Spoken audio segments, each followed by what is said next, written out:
happening? Hi ladies, welcome back to my channel. So we're now decluttering the third category of these things that we put up with. If you have no idea what I'm talking about, you're in for a treat because we're clearing up the mess in our lives. If you haven't watched any of these videos, you can catch the first videos and you will see we're getting on the She Unleashed train. So this week we're looking at our relationships. Whether it's family, friends or boyfriends, we all have at least one dysfunctional relationship in our lives. You know I love my quotes, right? So I'll have another one for you. Sartre, a French author, once wrote, "Hell is the others." Yes, other people in our lives have this strong power to make us feel the worst sometimes. So they sometimes mean to and sometimes they don't mean to. But you know, like you've worked on your list, so you have a clearer view of all of these issues and these blocks, everything that you have to put up with. And it's the case for everyone. Everyone has this list of all of these things that they put up with.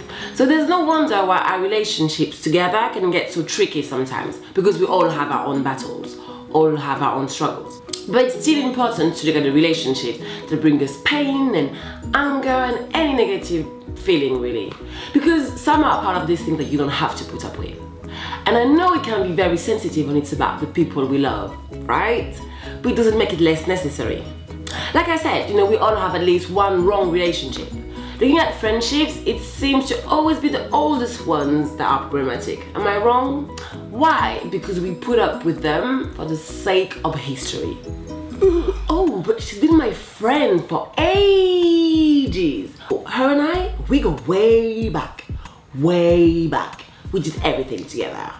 Well, I realized that this shouldn't matter. It sounds harsh, but it really shouldn't. It just doesn't, simply doesn't matter. You don't always make friends for life in school or in uni, but because we're talking about a relationship of 10 and 15 years, we see more value in it. And it's all normal. I could be making a new friend tomorrow, and I could be friends with that person forever. But perspective is what matters. So what's a 10-year relationship on the scale of your life? Not your age now, but on the scale of your whole potential existence. Is 10 years that important? History shouldn't grant a dysfunctional relationship to continue. I recently partied with someone I considered as one of my best friends for years, but it just wasn't working anymore, and all of a sudden I just had enough. Like we really love each other, but our relationship would bring the worst out of me. And I really can't afford to disappoint myself because of someone else. I really want to have a better relationship with myself. If someone brings the worst out of me, why would I put up with it? We're naturally tough on ourselves. So if someone doesn't bring the best out of you, if they turn you into a douche, they're not worth it. Remember, this whole decluttering process is for you to finally be your true self, for you to be you.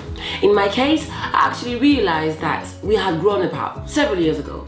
I found it difficult to be completely myself around this person, and I think it's because we simply both have changed a lot over time. I'm not saying that you should get rid of these friends, but you shouldn't let the sake of history allow them to have a negative impact on you.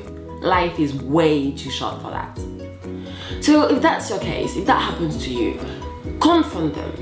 Explain why it doesn't work for you and listen patiently to what they have to say. Just as you would do in your love life.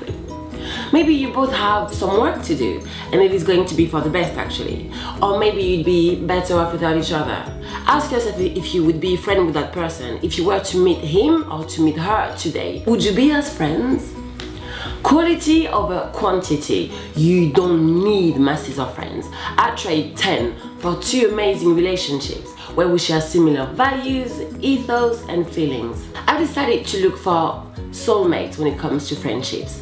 Not soulmates as in the love of your life, but like literal soul friends. People who give me food for thought, people who challenge me, who share similar ambitions in life. These are my soulmates. I don't need dozens of them, I just don't. It's the same for your family. Just because you share the same blood doesn't mean that they're allowed to make you feel bad. It might not be their fault, but it doesn't make it more okay. It could be that you have different characters, but don't be harsh on yourself because of this. We're not all meant to get along, and you don't choose your family unlike your friend, after all. So try to speak up your mind and take your distances for a bit if it's not enough. Then see for yourself, is this relationship working better with a bit of distance? That could be the solution. I'm very close to my family, but because I live abroad, They live in France and I live here. Well, this has definitely brought us closer. So sometimes distance is a really good thing. So you have quite a bit of work to do here.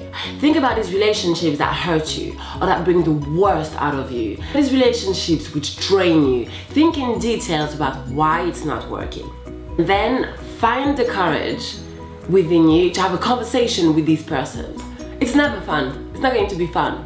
But look at it this way. You could walk out of this feeling stronger together. You could have a stronger relationship after that conversation. Or you could also realize that it's not working for either of you, and actually it might be better to try and take some distances. Remember, life doesn't have to be complicated. It doesn't have to. And you're just in the process to live your life as you to the fullest. It's a tough one, but I promise it's a liberating one. So have a go at it in the next few days. In a couple of weeks, we'll be able to look at the last category of these things that we put up with. The most destructive of them all. The lady guilt. That's how I call it. We do love some guilt. It poisons our lives. Let's hit next on that, please. In the meantime, we can discuss the list in the comment section below, or you can also drop me a line if you think that I could help you some more. Honestly, don't hesitate, drop me a line. I always love to help. And it was a pleasure. Good luck with the list, good luck with these exercises. Honestly, just have a try, and I shall speak to you very soon. Bye bye. This is what we're doing.